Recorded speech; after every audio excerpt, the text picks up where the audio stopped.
was so unusual. And these are people from a very small town in the Midwest, and six kids. Who has six kids anymore? Six kids. So many. You have three, you put the rest on Craigslist. No, I know. Other people might need them. No, I know. Call Brad and Angelina. They'll take them. But it was even funny just acting with that number of kids. Like, you lose track of them. Who can, you like have to get a head count. And also the kids were so good because they're actor kids, and we had to keep encouraging them to be worse to each other, because they were like doing their lines and being very professional, and you're like, no, you're a real family, and they're like, oh, bang, bang, bang, hitting each other in the head. So, so it was a powerful part of this woman that, things got to a place where she had to make a difficult decision for anybody, but especially for that time with all those kids. Did you like playing moms?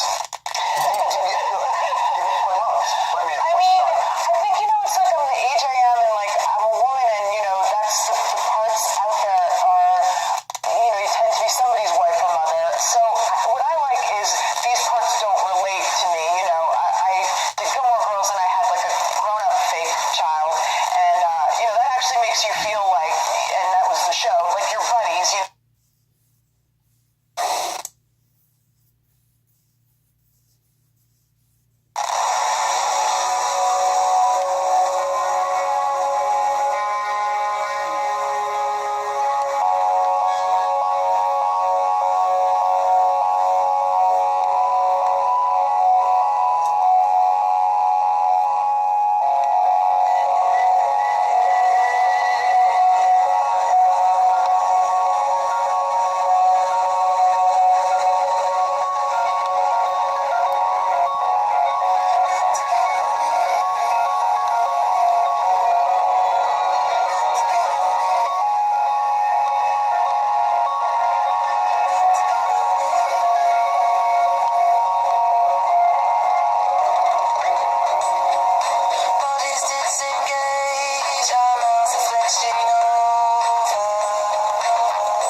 To show you, I don't like words that hide the truth. I don't like words that conceal reality. I don't like euphemisms or euphemistic language. And American English is loaded with euphemisms because Americans have a lot of trouble dealing with reality. Americans have trouble facing the truth. So they invent a kind of a soft language to protect themselves from it. And it gets worse with every generation. For some reason, it just keeps getting worse. I'll give you an example of that. There's a condition in combat. Most people know about it. It's when a fighting person's nervous system has been stressed to its absolute peak and maximum, can't take any more input. The nervous system has either snapped or is about to snap. In the First World War, that condition was called shell shock. Simple, honest, direct language. 2 syllables. Shell shock. Almost sounds like the guns themselves. That was 70 years ago. Then a whole generation went by, and the Second World War came along, and the very same combat condition was called battle fatigue. 4 4 syllables now. Takes a little longer to say. Doesn't seem to hurt as much. Fatigue is a nicer word than shock. Shell shock. Battle fatigue. Then we had the war in Korea in 1950. Madison Avenue was riding high by that time, and the very same combat condition was called operational exhaustion. Hey, we're up to 8 syllables now, and the humanity has been squeezed completely out of the phrase. It's totally sterile now. Operational exhaustion sounds like something that might happen to your car. Then, of course, came the war in Vietnam, which has only been over for about 16 or 17 years. And thanks to the lies and deceit surrounding that war, I guess it's no surprise that the very same condition was called post-traumatic stress disorder. Still 8 syllables, but we've added a hyphen. And the pain is completely buried under jargon. Post-traumatic stress disorder. I'll bet you if we'd have still been calling it shell shock, some of those Vietnam veterans might have gotten the attention they needed at the time.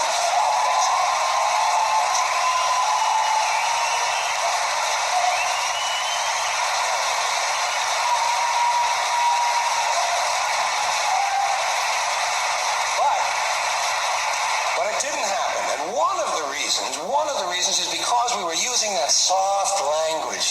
That language that takes the life out of life.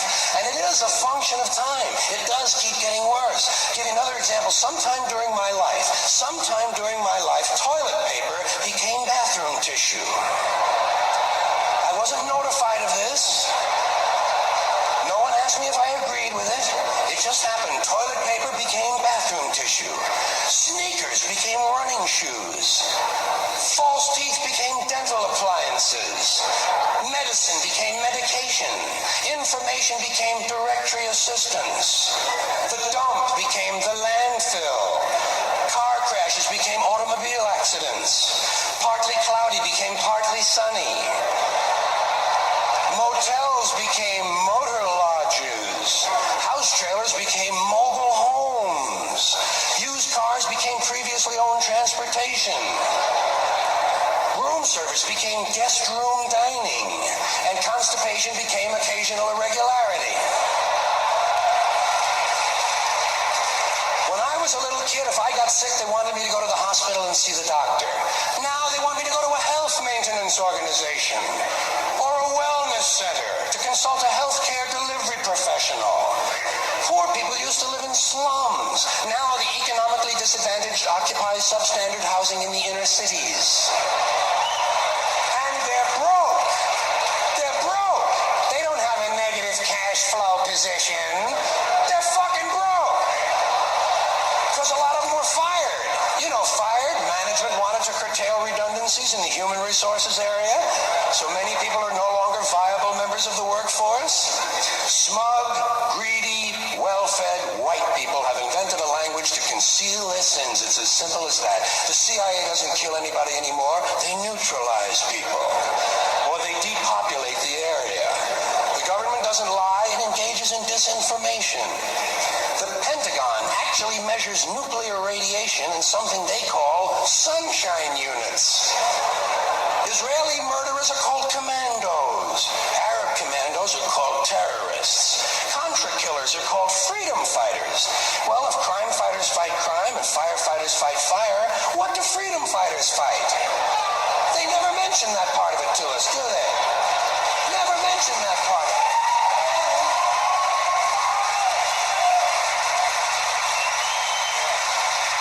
Some of this stuff is just silly. We all know that. Like on the airlines, they say they want a pre-board. Oh, what the hell is pre-board? What does that mean? To get on before you get on? They say they're going to pre-board those passengers in need of special assistance. Cripples. Simple, honest, direct language. There's no shame attached to the word cripple that I can find in any dictionary. No shame attached to it. In fact, it's a word used in Bible translations. Jesus healed the cripples. Doesn't take 7 words to describe that condition. But we don't have any cripples in this country anymore. We have the physically challenged. Is that a grotesque enough evasion for you? How about differently abled? I've heard them called that.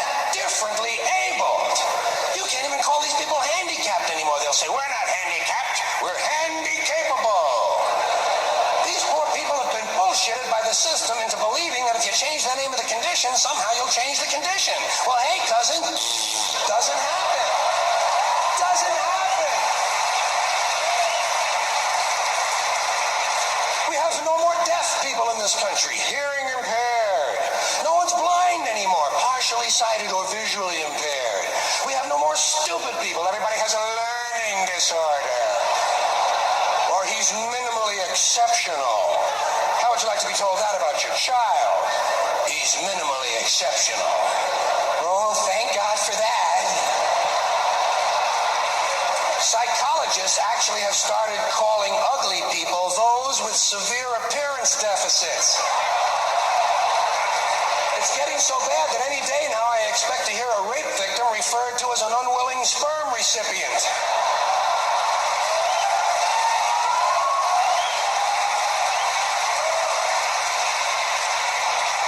And we have no more old people in this country. No more old people. We shipped them all away, and we brought in these senior citizens.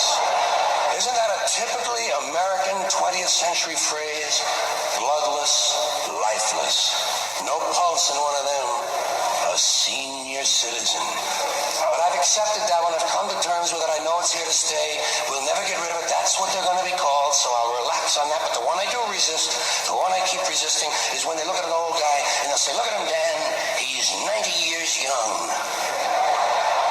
Imagine the fear of aging that reveals. To not even be able to use the word old to describe someone, to have to use an antonym.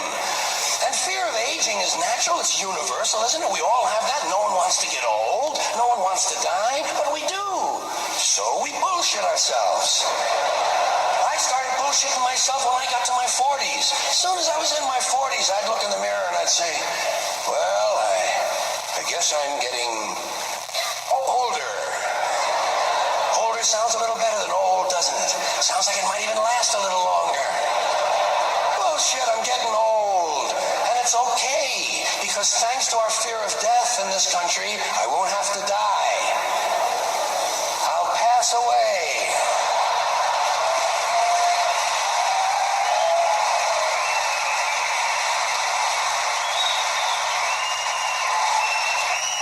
Or I'll expire like a magazine subscription.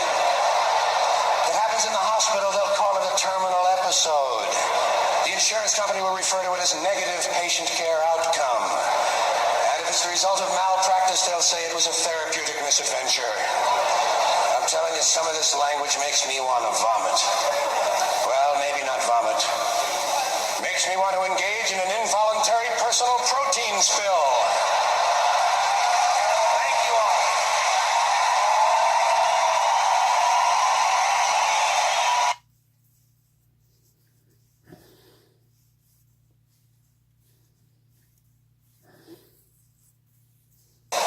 Here's another one of these civic customs. Swearing on the Bible. You understand that shit? They tell you to raise your right hand, place your left hand on the Bible.